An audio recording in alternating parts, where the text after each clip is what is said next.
Hey everybody, welcome back. Part 2 of the Stair. So they have the carriage all built, had all my parts cut out and put together.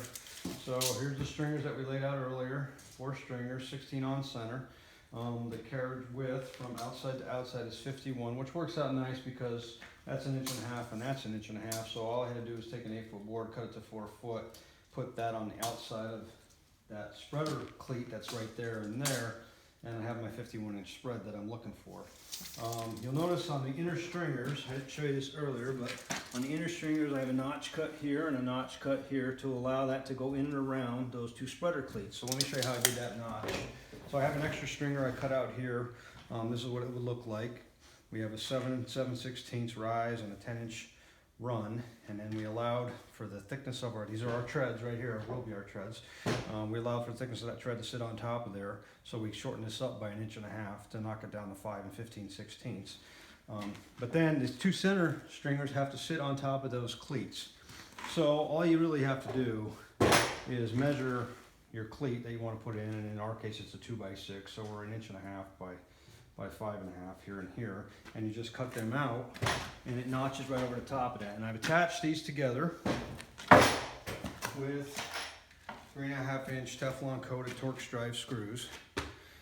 I will go back in when he takes it down, and we'll throw a couple galvanized nails in there. I like to use both screws and nails to hold this thing together. Screws have incredible holding power, but they don't have the great shear strength. Nails have great shear strength, but not as much holding power, so I like to use a combination of both. So what I did is I laid this up against here. I put a piece of 1/4-inch birch plywood against that to represent where the house would be. So when you're coming off your sidewalk, this will get attached to the concrete pad. This will get attached to the ledger board, the rim joist, whatever he's got there on his deck or his porch to attach it to. I haven't seen it, so I'm not really sure.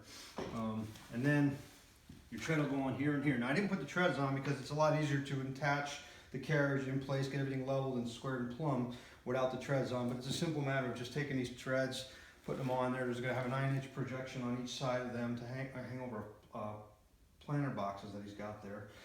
So you just put those down and screw those down on after. The tread width will be 11.25 to 11.5, depending on how much of gap we put between the 2x6s there.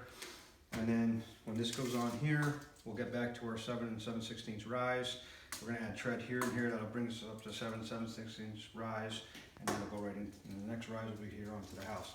And there's one other thing that you need to consider about the steps and when you're cutting stringers that I didn't do in the first one, because it's a non-issue here. But there could be no projection or no opening in a set of steps that a 6-inch sphere can fit through.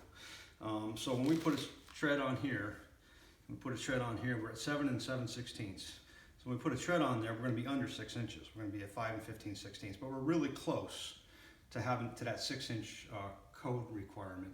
So we don't want to have a gap back here. We don't want gaps back here that people's feet can slide into and then fall and hurt themselves. So we're going to close that off with a riser. So we're not only going to put a tread, we're also going to put a riser on. When we put the riser on, if we put a riser here and here, we've affected nothing. If we put a riser here and do not put a riser here, we've affected this run width. So the length of this run by the thickness of that riser. The riser is going to be a 3/4-inch board that we're going to use here. So if we add a 3/4-inch board to this, we've made this instead of 10, now we're at 10 3/4, and we need to adjust that. And the way we adjust that is we just cut our stringer back a little bit. So I showed you over here on the stringer. So here we have a 10-inch. We have a 10-inch run. I had a riser here. I had a riser here. Nothing is affected. The width is still the same. Just simply shift it out. But if I add a riser here and nothing to the house, I made this a little bit bigger. So we need to cut an allowance back here to account for that. Now this particular case, we don't have to do that because there will be 3 risers put on. There will be a riser put here, and there will be a riser put here underneath this doorway. There's no siding underneath the doorway right now, so there's going to be a 3/4-inch pressure treated riser plate that goes up against the house right there. So we're going to add the same thickness to all 3 of these, so I didn't need to make that adjustment on this particular set, but it's something you need to keep in mind if you ever have to do that. So that's pretty much it. Set's built. I can drop them off to him. He can pick them up.